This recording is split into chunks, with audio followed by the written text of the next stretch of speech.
following program was provided by an independent producer solely responsible for its content.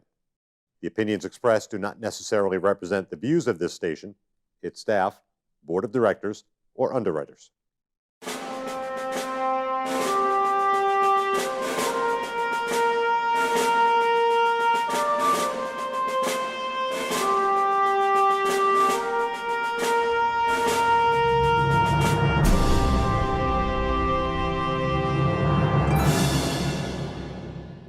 Hello and welcome to Perspectives. My name is David Schoneman and I'm your host on this program.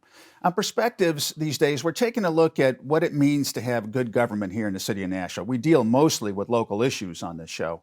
I hope you had a chance to watch last week's program. We had Alicia Houston on, a concerned parent in the city of Nashua. She was addressing issues with the school board and holding them accountable and making sure that the city government, in this case the school board, was being responsive to parents and their needs for educating their children.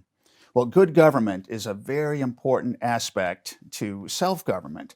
It's very important that we are represented by the folks that we elect and that they respond to our needs. So we're going to talk today about good government.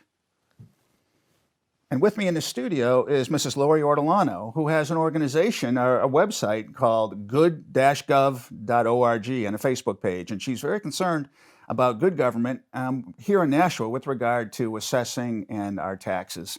Laurie, welcome. Thanks for coming in. Thanks for having me. It's nice to be back. Good. Well, glad to have you here always. Yeah. So you've been on the show before, and we've talked a little bit about some of the issues that Nashua is facing with assessing. There's been a lot of trouble over the last couple of years. Properties not being assessed properly, values being set higher than market, all kinds of things are not being done properly. And there's been a large personnel change too. Yes. Which we have to thank you for, because clearly there were some management issues down at City Hall. Yes. And some oversight issues that you're addressing. And I think it's great that you're doing that.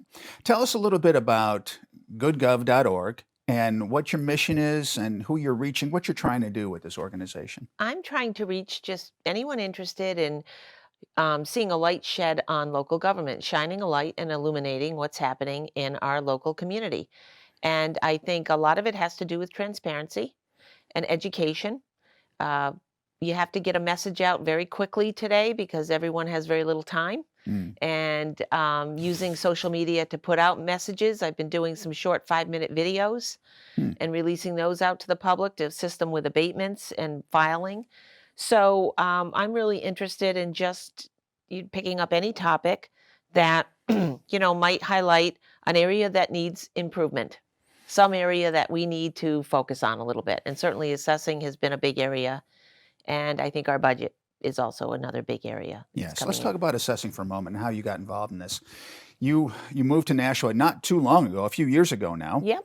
And you bought a house and you found that your valuation didn't really change dramatically. Right. And so you began the process of speaking to City Hall, trying to find out what the assessing department could tell you about how your property was assessed. And the further you dug, the more resistance you met. Right. And the more problems you came across. And I really look back at it and realize I met resistance the day I walked in there. And I got a series of emails that were exchanged between the former chief who was let go and the staff. And he was immediately upon my coming into City Hall pretty much saying, her property's fine, no need to talk to her, there's no issue. And he proceeded to send emails out over a month or 2-month period saying, why is she here? What's her problem? What's her issue? And when I saw emails like that, it made me scratch my head and say, you're the darn chief. Why didn't you come out of your office and say, Mrs. Ortolano, what concerns you? Come on in. Let's sit down and have a talk. Let's look at your card together. Right. And that never happened. And also the data collection manual, the document that contained all the policies and procedures on how assessments were built off this property record card was not publicly available. It was actually required by law to be in the office, and it was not in the office. And so I had to do all of this digging individually and on my own. It caused me actually to file a fair number of right to knows or put in requests because the information wasn't available. And it took them almost 15 months to release the document, the book, a 400-page book. And when I finally saw that book, it was depressing and, enlightening.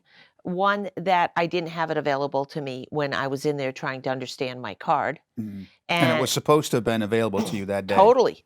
And when we asked in October, I went in because the CFO went to the newspapers, the union leader, and said, we have policies and procedures. And I thought, I'm going over to City Hall, I'm going to assessing, and I'm going to ask to see their policy and procedure manual. Mm. They didn't have one. They had nothing. Mm.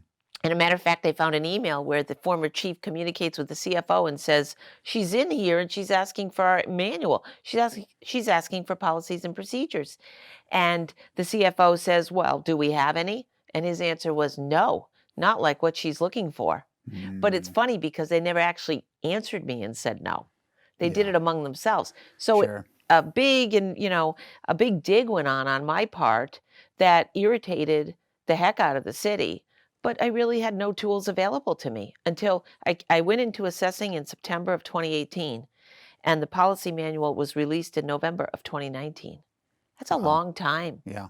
And it should have been there all along. All along. Prior to you asking the question, it should have been there. And I got to tell you, it was so chock full of information that helped you understand how your assessment was built Good. and how they gather data. I use it now frequently. I refer back to it to look for codes and numbers that are on cards. It is very helpful. So finally, after all this time, a little bit of transparency. You used the term before, shedding light. A little Right. bit of light. It's like someone cracked the door open and let you see in there a little bit. Right. There might have been some. Don't want to use the term shame necessarily, but they weren't proud of what you might find behind the door. Right. And so, in order to save face, maybe, or something like that, they weren't letting you see in there, but Right. you ultimately were able to, and you prevailed. And did you get your own property reassessed? No, I'm Still still not. working that. I go to the BTLA on around April 9th. What's BTLA? The Board of Tax and Land Appeal is hearing the case. Now, who are they? They are a board approved by the state, and there's two channels that you can go to if you want to appeal your property abatement at a higher level because you're not satisfied that the abatement process worked for you with the city, which I was not. So you can either go to Superior Court or you can go to the Board of Tax and Land Appeal. The Board of Tax and Land Appeal isn't quite as officially a court. It's more of a quasi-judicial group that looks at your property assessment, looks at any appraisals you have submitted with it, takes into consideration the city presents its evidence, and they determine what a fair market value is for your property. Is this up in Concord, or where It is is. this? It's in Concord. And so it's people that live in Concord. They're not living. They're appointed, I believe, by the governor. Okay. The three board members that do the oversight. I see. They're extraordinarily backlogged. It's not a great system because somebody who files for an abatement is typically waiting 2 years to get in to be heard, and that's to me is way too long. Way too long. Especially for residential property owners, because if they're being taxed at a high level, they have to continue paying and putting out the finances. Yes, they'll get interest back, but you're still shelling out probably far more than you should. And if you weren't going to BTLA, you'd be going to the district court? Yes. The one right here in Nashua? Yes. A number of people have pursued action against the city of Nashua in that district court, if I'm not Yes. mistaken. Yes. And no one has prevailed against It's the city. a tough thing, and I've got my right to know cases in there. 10 challenges with Rick I think you're Lehman. better off at BTLA. So I think I felt like it was good because I felt, well, I had planned on representing myself, but then the city came down so hard on me during the abatement process. The abatement process is supposed to be a non-litigation process. You Right. fill out your abatement paperwork, you submit it to the assessor. They're supposed to talk to you, try to address your assessment issues. That didn't happen for me. I didn't have that dialogue. They farmed mine out to a consultant along with 49 others in 2018. It was KRT who did the appraisal. KRT did not treat the 50 properties like the assessors treated, 130 properties. Totally different lens that they looked through them on. And the KRT did not consider sales data valid evidence to justify your assessment level, which is crazy. Absolutely crazy. So they were forcing you to go through a gauntlet, really. And the legal office kept challenging me in the meetings. They would, I had always heard the legal office, if they go to a meeting, they only speak when spoken to. If the board asks them for advice, they're to advise the board. What happened is two of the city attorneys would come into these Board of Assessor meetings and they would interrupt and go right after the public. They'd go right after me. Yeah, And it this was is that politics. It's it was politics, power, and they use intimidation tactics totally. to try to stifle any. They don't want anyone looking behind that curtain. They really don't. And I look back And that's bad. That's bad, by the way. since I started going to the Board of Assessor meetings, which I go to every one that's available, which happened around November of 2018, and then by January I was going. When I started going in January, the legal office went to every board meeting that I attended. Most of the time they put 2 lawyers in. When I looked back at 3 years prior and looked at 3 years of board meetings, I think in 3 years they had come to 1 meeting. Yeah. Now they come to every meeting. And Well, you're they poking interject. them where That's- it counts. You're on the verge, or you certainly have uncovered things that they don't want anyone to know about. Right. And I think part of that is problems. This is my opinion, but problems in the assessing department, and also poor treatment of taxpayers. Oh, really bad. So we're in abatement season. We have until March 1st to file these abatements if we think our properties are disproportionate. And what I've discovered is most citizens don't even know what an abatement form looks like. And this is our form. It's a taxpayers RSA 76:16 abatement application to the municipality. Is that a state form? It's a state form. Okay, And- but the municipalities use it. This is how someone files an abatement. Exactly. to And the you city can of download Nashua. it and you can actually fill out the fields online.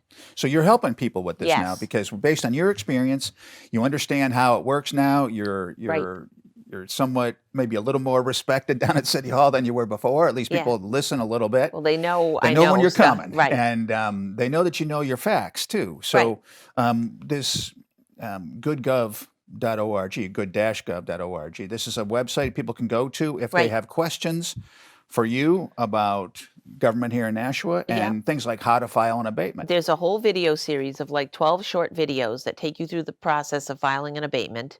There's all the 2020 sales data. I took the spreadsheet from the city that they submitted to the Department of Revenue. The Department of Revenue every year calculates a ratio, a level of assessment for the city based on the sales data. So right now, in 2019, the assessment level was 88.8%. So if you bought a house for $400,000, you should only be taxed on 88.8% of that home. Your assessment would be 88.8% of that property and then of that sale price, and you would pay taxes on that. But Okay. what you find, and this year, or for 2020 last year, the ratio is probably going to come out to 80 or 82%. It's come down a lot.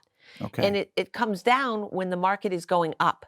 Okay. And there's been a lot of real estate acceleration, Mhm. a lot since COVID.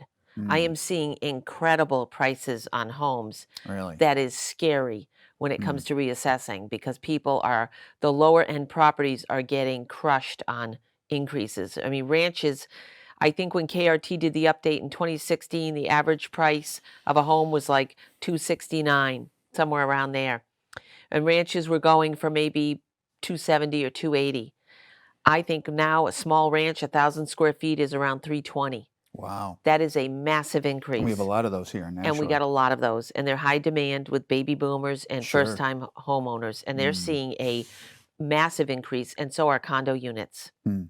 So our duplexes and multifamilies are being snapped up and are selling off at double the assessment levels they're at. Wow. So there's a lot of growth going on in real estate. So it means that ratio comes down a little bit. As the market goes up, the ratio comes down. So we expect it to be maybe around 82%. So what I do is I look at the sales data to see how many people are assessed above 100% who bought their house. This is all public It's information. all public. So you can take a look at 2020, for instance, and see how many homes were purchased in Nashua, what the purchase price was, Right. and then you can find out what the assessment. How many homes were purchased in? There was about Roughly. 1,500 total homes purchased, give or take a few, and the assessing office qualified about 1,200 of those sales, meaning they looked at that sale and they said it was an arm's length transaction between a willing buyer and a willing seller, and it sold at the highest potential value the home could sell for. Okay. So they have to use that type of data to build the assessing database and validate the sales prices. They all have to be qualified sales. So if a property sells between 2 family members, that's disqualified because that might not be the fair price. Okay. If there's a fiduciary sale, a tenant sale, a family sale, a foreclosure, a bankruptcy, all of those go to the side.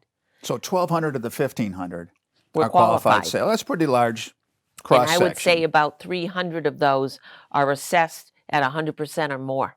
So someone came in and bought the house, let's say, for 400, Yes, and if the ratio is 80%, they should be taxed on about 320,000. But exactly. in fact, their tax basis is 400 or more, Some of them perhaps are more than what they. some of them are 440, 460, 480. Now, do these folks understand that's what's going on? No, it's been a really big educational Has this thing been for me. happening for decades, do you think? Long, or long what? time.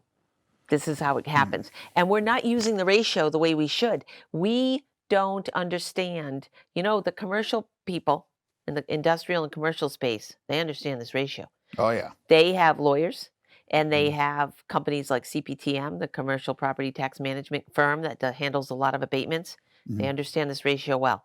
And these business guys will come in, these business folks, and they will say, oh, you know what? The ratio's down to 80%. I'm going to abate my property because I Mhm. think when I apply that ratio, I'm going to save, boatloads of money on my Boatloads of tax. money. And they do. It works. Mm, But the residential property owners don't understand it and they don't I follow see. this ratio. And what the state calculates is a median ratio. It's not an average, it's a median. So Mm. a median is that middle number. It means 50% of the data is below that and 50% is above that. So when you think about it, Mm. 50% of those properties, if it's 1,200 sales, Mm. 600 of them are paying are paying taxes on assessment levels or sale prices that would be lower than 80%. Some of them are 60%, Mm. 65, Mm. 70. Those are value properties. Those Yeah. are really good value properties. Yes. Now, it's really funny because I have people who email me and say, "Oh, can you check my property? Maybe I have to file an abatement." And I'll look at them and they're assessed at 68% of value. I'm like, "Oh my gosh. Yeah. They've got and I'll write back, "You got a great little secret here. You Mhm. got a value property because you fell way under. Mm. And here's the deal. You just hold that.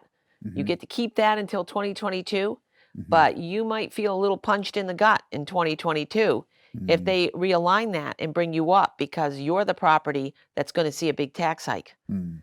There, So enjoy it for now. enjoy it for now. Yeah. But you've got a lot of them down there. So what I try to tell people, if you're above 80%, really, if you're 92 to 100, even at 92, and Mhm. you're off by 10%, 10% is a lot. If you have a $400,000 home, Oh, it's yeah. 40 grand. Yeah. It's a On the lot of money. tax rate, it's like $900. Yeah. So I'll 10 take the $900. and It's a lot of 10% dough. is a great thing to abate on. So I'm looking at levels, I'm looking at property sale price and ratios that are in 92%. That to me is a go get them, go Mhm. get your money, because there's a lot So on the that's what you table. help. So someone calls you up or emails you and says, "Hey, this is my property. Yeah. Can you take a look at it?" Because they don't know what to look for. No, But they're you've got the experience now. You help them with this. It's like a right. public service thing that you're doing. And then you can go and visit them or you Yep. encourage them, you tell them how to fill out the form. And Yep. then you actually walk some of these down to City Hall too. Is that correct? I do.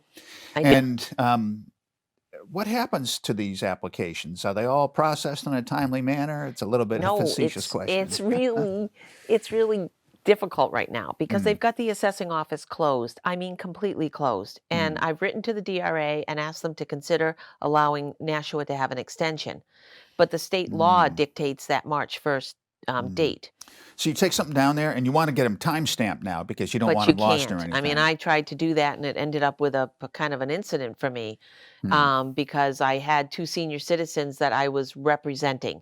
Now, somebody who files an abatement can have somebody represent them. All these abatements that I help people with, I don't sign on to be their representative. I go, I deliver them, I talk to them at the You're helping door. them. I want them to be responsible and I want them to work through the process because I want them to gain some education. Sure. If I do it all the way through, it's like doing your kids' homework. They don't learn anything. Right. So I want them to know what the form is, what it looks like, read it, go through the process. And in a couple years, when vision comes through, if you don't like that data, you're going to know how to file a form again. So Mhm. that's what I want to do. But for some people who are, very senior, it's a really tough process to handle yourself. So I Yes. had several people say, "Would you represent this for Mhm. me?" I said, "Sure." Signed the form. I signed on the application that I would represent. and I emailed them into City Hall on the 17th of January. I accidentally sent it to Rick Vincent, the new chief's email address in Lebanon, but I also sent it to the Assess Help website in Mhm. City Hall. And I didn't get anything back for Mm. 3 days. What I've told people is send them in. Ordinarily, you would be able to walk into City Hall and get this thing date time stamped at the counter That they immediately, and received it. they give you a copy free. That's been their process. Mm. But with the assessing office completely closed, you can't get your information, time sensitive information stamped. Mm. That's a problem. That's And a the big city has problem. said, go throw it in the drop box behind City Hall. Well, who's emptying the drop box? And oh, by the way, the assessing The office trash isn't. department. That's Could you, be. you That's a open up. joke. I know. Um, But, but the assessing office, it's not just that it's been closed, it's not operational. They decided to mm. do a renovation and redesign. It isn't COVID that has closed the assessing office. Oh, I see. It's a redesign and a Mm. renovation, and they're Mm. remodeling and redecorating. And I think it should have never been done. Yeah. They did this in September. The office was actually open from July until September by appointment. Hmm. They closed it to redesign, and they closed it in September saying, we'll have it all done, redesigned by October. Well, here we are, February, and the office is still closed Mm. because the contractors for construction are having trouble getting supplies because of COVID. And now this 1 month project has rolled into a 5 month project. Which just delays the application process, but the deadline Is real. doesn't move. Doesn't move. So nobody, for 2 years I've been in assessing, helping people, going down there. I've watched people come in to use the computers to search for sales data. I've showed them how to find it. They always look for help. They ask the ladies at the counter, how do I do this? How do I fill out this form? They give you that assistance. Nobody is there to assist them. Mm. There's nothing available to them. Now, if someone gets their abatement in before that date, are they guaranteed to have a hearing on that abatement? They should. They should absolutely. And my big concern is that the city won't stamp them. They'll So have them they in the don't box. know. So And that's why I say to them, within 3 days, you follow up. If you haven't gotten that date time stamp receipt, you follow up in 3 days and say, where is it? Mm. Because you want to know that it's been processed and not lost. right. And Are a lot of these things getting lost? I get a fair number of calls from people who say it's been a week or 10 days and mine hasn't even been stamped.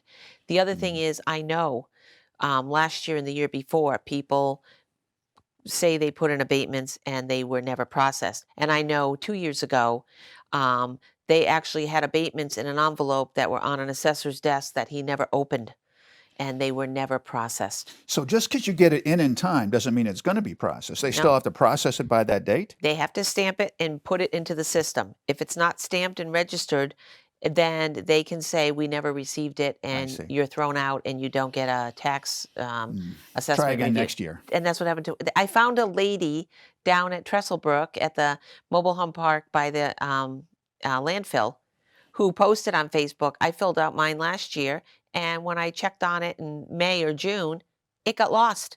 They said, sorry, too bad, do it again this year.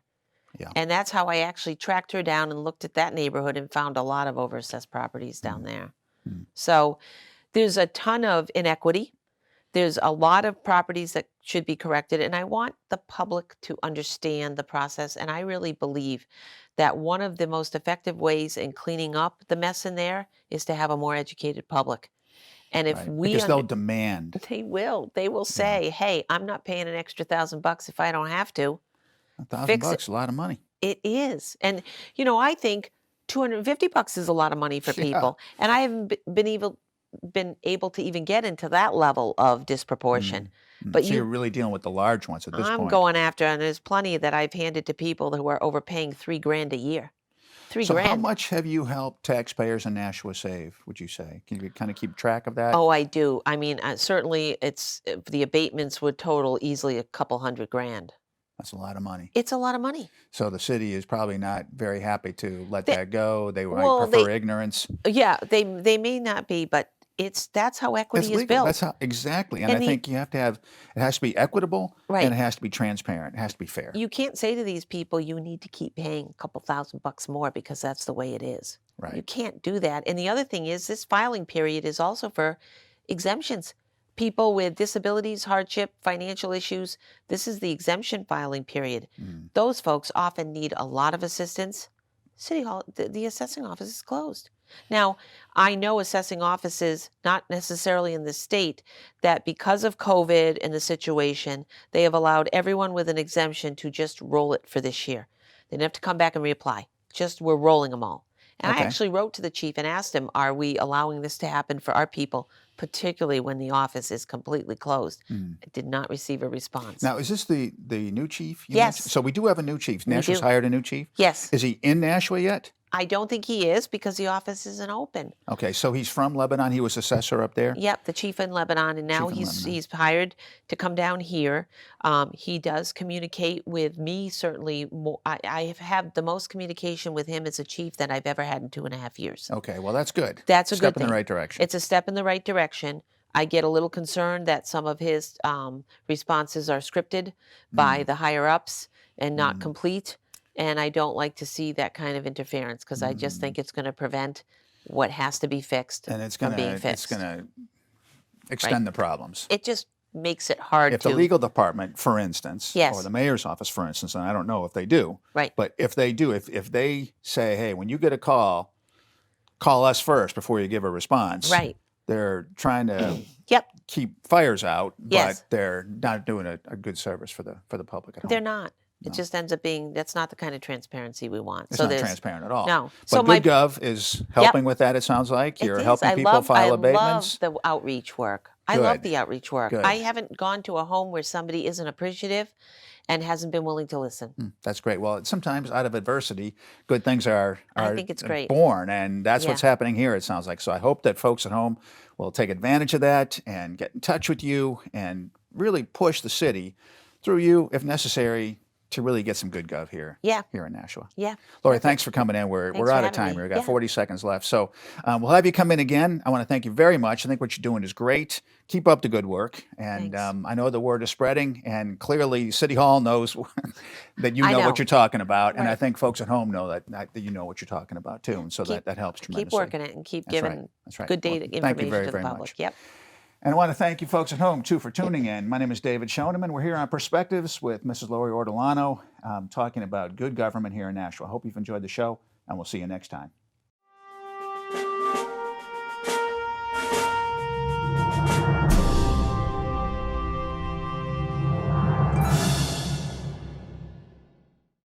The preceding program was provided by an independent producer solely responsible for its content. The opinions expressed do not necessarily represent the views of this station, its staff, board of directors, or underwriters.